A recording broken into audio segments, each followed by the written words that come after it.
नमस्कार. बनवून खाऊ मस्त राहू. तर आज आपण बनवूया खमंग असा चवदार उपमा, जो सकाळी नाश्त्यासाठी आपण खाऊ शकतो.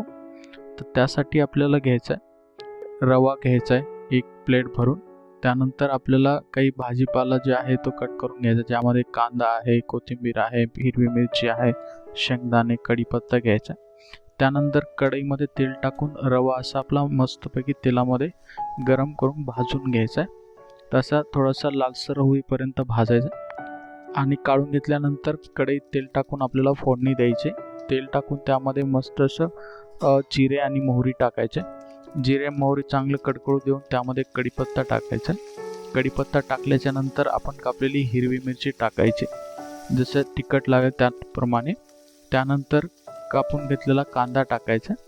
कांदा, कढीपत्ता आणि मिरची तेलामध्ये परतून घ्यायची. त्यानंतर शेंगदाणे पण त्यामध्ये घालायचे. शेंगदाणे पण चांगल्या प्रकारे परतून घ्यायचे. त्यानंतर कोथिंबीर वरतून घालायची. त्या सगळं मिश्रण व्यवस्थित तेलामध्ये मिक्स करून घ्यायचं. त्यानंतर हळद टाकायची, चवीनुसार 1 चमचा अर्धा चमचा मीठ टाकून घ्यायचं आणि हे सर्व टाकल्याच्या नंतर परत एकदा व्यवस्थित मिक्स करून घ्यायचं. जो भाजलेला रवा आहे तो त्यामध्ये टाकून घ्यायचा आणि रव्यासोबत व्यवस्थित मिश्रण करून घ्यायचं. त्यानंतर गरम थोडं पाणी करून आपल्याला पाणी त्यामध्ये टाकायचं. तर पाणी टाकून सर्व मिश्रण व्यवस्थित आपल्याला चमच्याने हलवून घ्यायचं. तर अशा प्रकारे आपला हा खमंग, चवदार आणि नाश्त्याला सकाळी खाण्यासाठी आपला उपमा तयार झालेला आहे.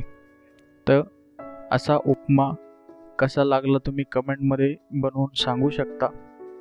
तर खमंग असा उपमा तयार झालेला आहे नाश्त्यासाठी, तर आपण खाऊ शकतो.